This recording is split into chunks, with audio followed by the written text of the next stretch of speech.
You're not bad. Just so you're clear, I'm already getting this content. Yes! Yeah. Alright, Boo, boo, boo, boo. welcome to Rail Talk. I am not Nolan Adams. I'm Emily Alexander. I'm also not Nolan Adams. I'm Alex Siegel. And starting us off, we have special guest, Dot Abbott, getting called in from the rail. Truly a Rail Talk session. So Dot is one of our officials here at the track and an international commissar.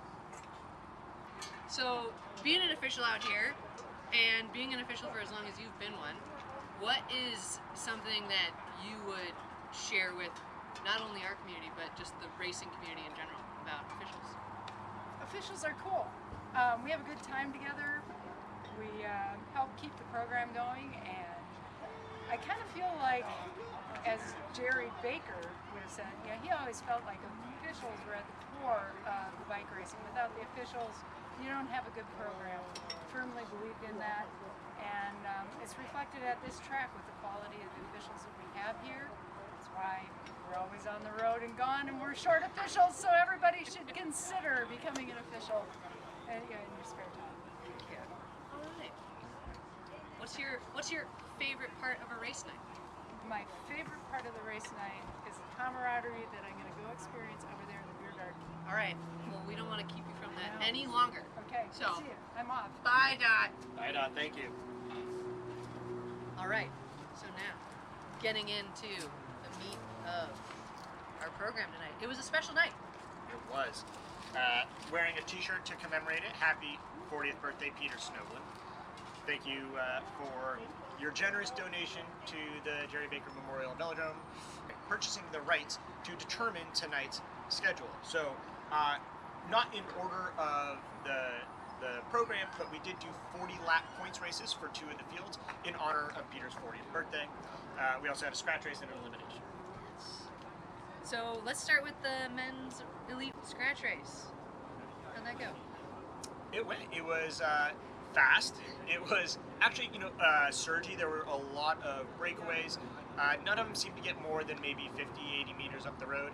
But a lot of people testing the legs and seeing how it would go. But of course, it did all come back together.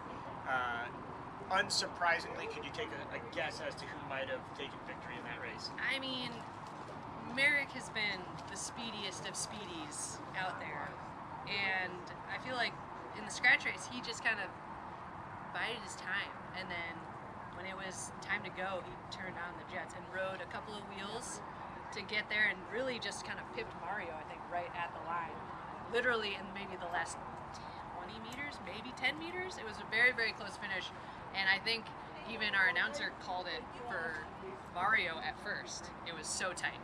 So, great finish. It was a really close finish. I was watching from the back straight, off the back, but you could see, he's really good at leaving it late and making that run.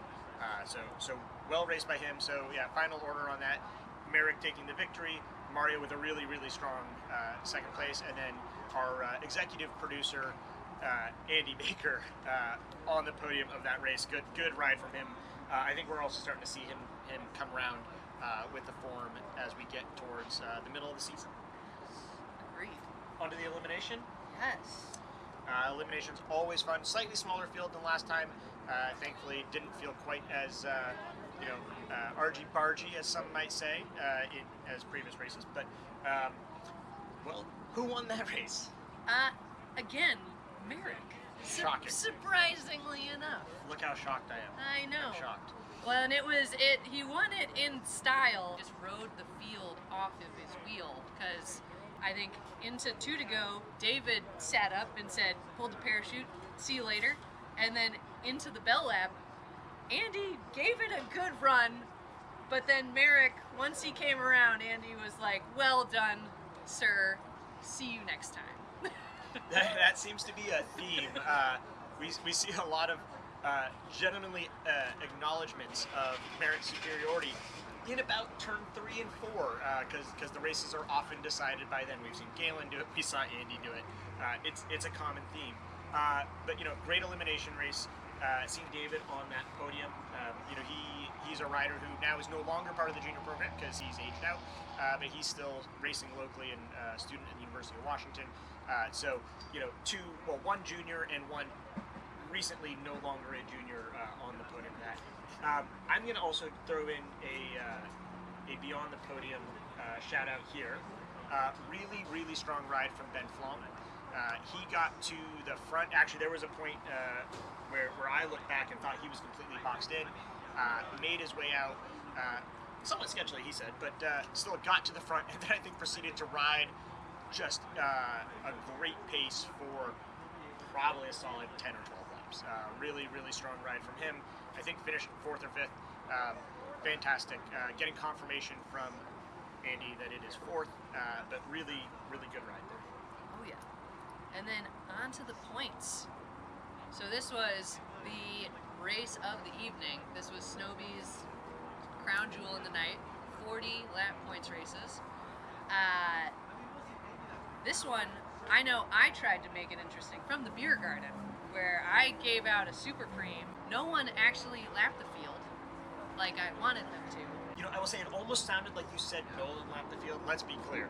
Nolan did not lap the field. Nolan could not lap the field. Love you, Nolan. Miss you.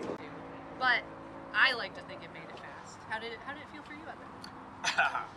Well, I was back in the warm-up circle, or cool-down circle as it was for me, by about 18 to go. So that race was really fast. I think they just kept hitting every time those sprints came along. But yeah, no one was able to lap the field. No one even really got all that far off the front in this race. It just kind of stayed fiery. Quick rundown of the podium for that race. So lo and behold, Merrick won it yet again. I think go back and watch the replay. That final sprint, the gap he put in a pretty short period of time is mightily impressive. As Stan Douglas said, you could have bought some jeans from that gap.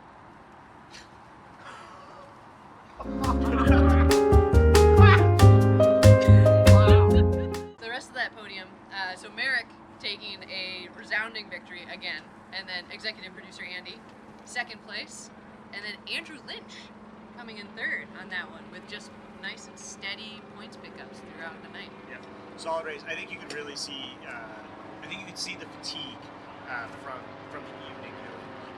Strong riders just chipping away, earning points. So really good ride from Andrew Lynch. I think probably his best performance of the season so far. So fantastic one from him. Apologies if you get the helicopter noise overhead, but they're checking to make sure we're all okay after that race. I'm gonna throw one more Beyond the Podium shout out in the men's field before we get to the overall podium for the night, which is the return of Luke Wilson. So he's been a rider who was really around quite a lot last year. I think he was doing cool things like riding in places like Hirona, fun things that he was getting to do.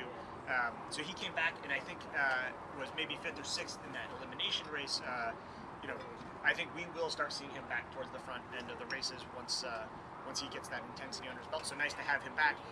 Also provided me a great draft at a few moments. Not enough.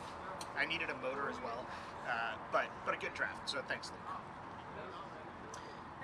So our overall podium for the night. Yes. If you've been watching, you can probably do the I math. was gonna say, not quite a spoiler alert, but Merrick got 1st. Executive producer and president Andy Baker with 2nd, and then Mario Sandoval with a very consistent night, picking up 3rd and getting himself on the podium for the overall for the night. Should we move into the open women's field? Yes. All right. So, our opens women field, we had a great field tonight. We had 14 riders, which is a wonderful showing for us. And again, our juniors keep filling out our field, and with them really getting ready for that Junior Nats competition that's coming in August, they're all getting faster. As someone who participated in the field tonight, it was fun to watch a lot of the kids do their thing. So our racing started with the scratch as well. And again, I saw this I excused myself from this race about halfway through. we had a newcomer, Erica Reiser, who definitely animated the field tonight, and that was very exciting and a really just a fun new injection of racing that happened tonight. And so scratch race finished up with Danny Scoville taking first, Kelly Darlene in second, and then Rue Tomko, who really kind of showed up last week, taking some podium positions last week in third for that race. Yeah, Rue's coming on really strong. Just a quick aside, I think some may know that I helped coach the junior program, and we had them out doing some start work on Tuesday, and Rue was getting on some really strong sprinters. So just seeing that speed really come around, and Rue is racing great, very tenacious riding. So great ride. I think also really exciting final sprint between Kelly and Danny. So good to watch, and yeah, great racing there. In the elimination, Yeah. how did it feel from the field? Ooh. So I really got on the front when we started this thing, because I felt like that was the safest place for me to be for the first couple of laps, to really not have to worry about trying to surge over the top. And that was definitely the case. The field in general, though, if you've watched our elimination races or our missing out races in the past, you've probably seen our track director, Amara Edwards, playing the devil. And I think she has, I would go as far as to say, taught our juniors too well how to do that. They are very good at just riding the wave around the track, and so that was just a constant thing that you had to be aware of when we were in the field. And then I myself kind of got boxed in behind Kelly, which Kelly was riding that race fantastically and just really smart, always making sure there was someone behind her for the most part. And yeah, I would say though it was a very fast race.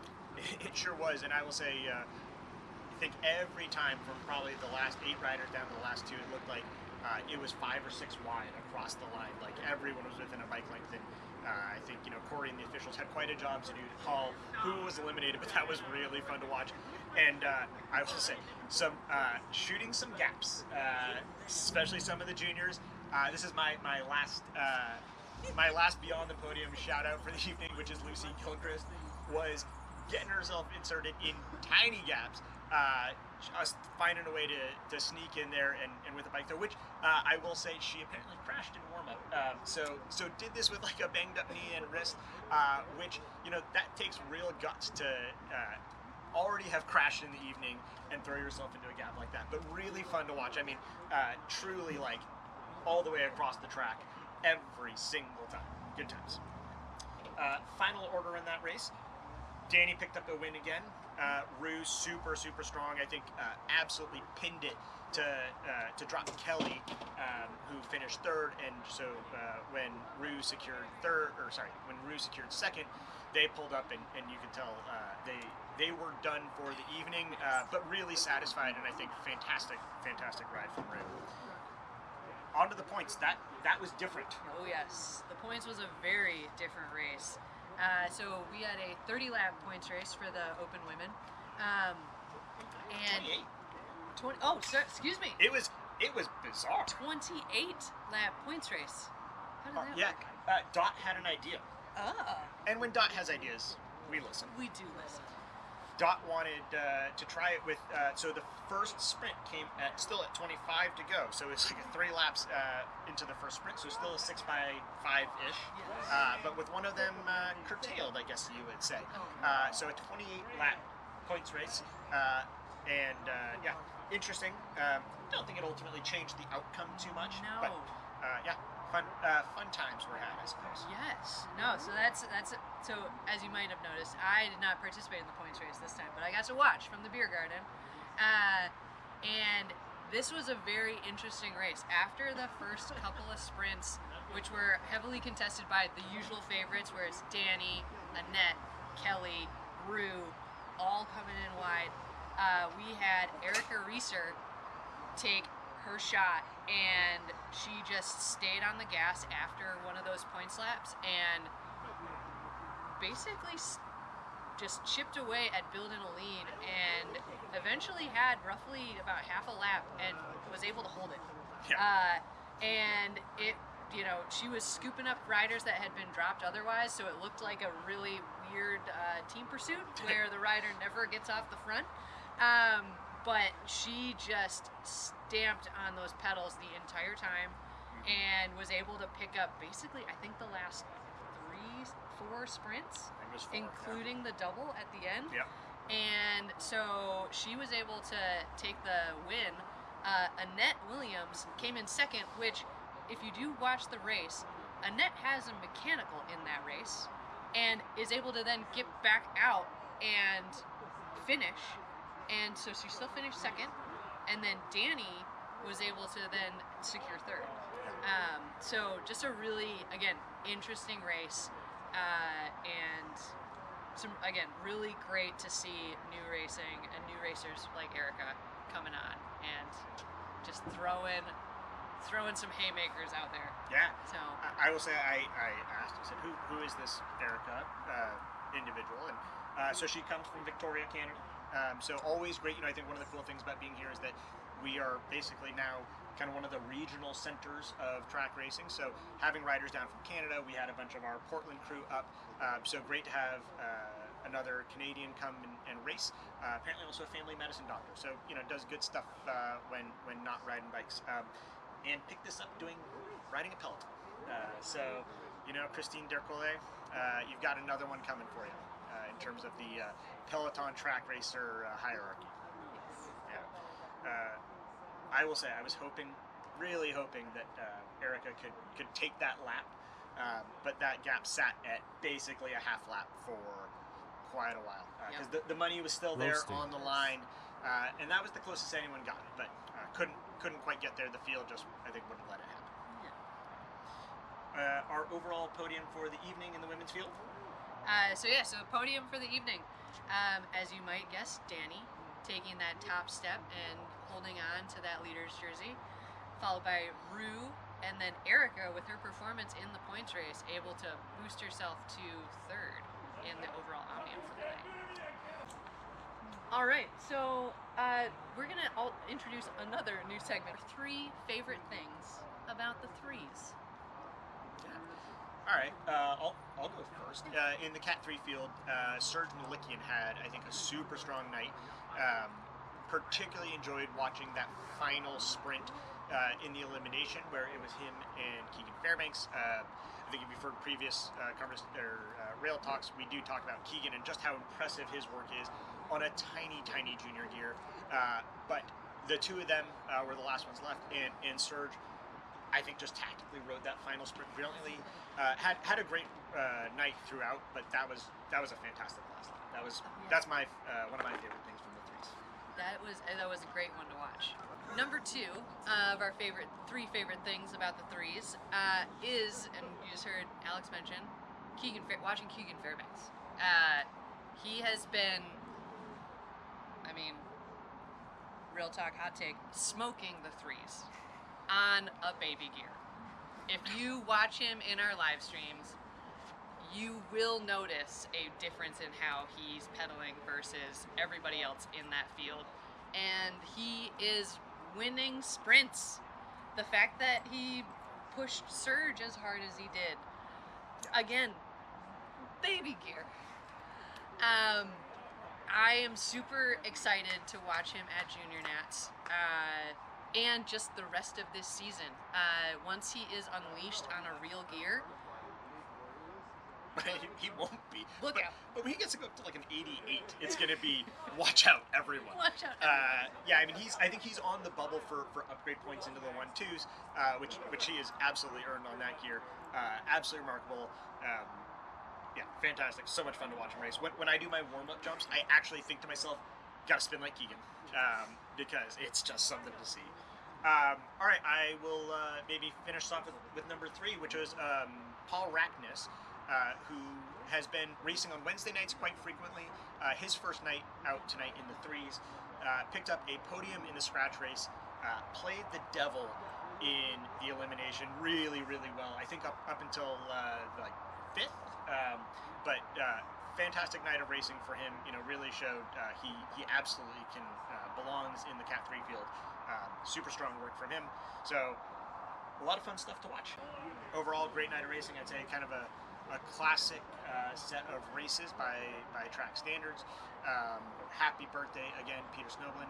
I'm feeling a little parched, so I'm just going to take a sip. I've got a milkshake from one of our food trucks here. Yes. This was Canella. I already replenished my carbohydrate stores and then some, because I didn't do that many laps, let's be honest, with a burrito from Riviera Maya. So thank you to our food trucks. And I think I got to go get some brain freeze. Heck yeah. All right. Good night. Have a good night. Do do do do do do do do do.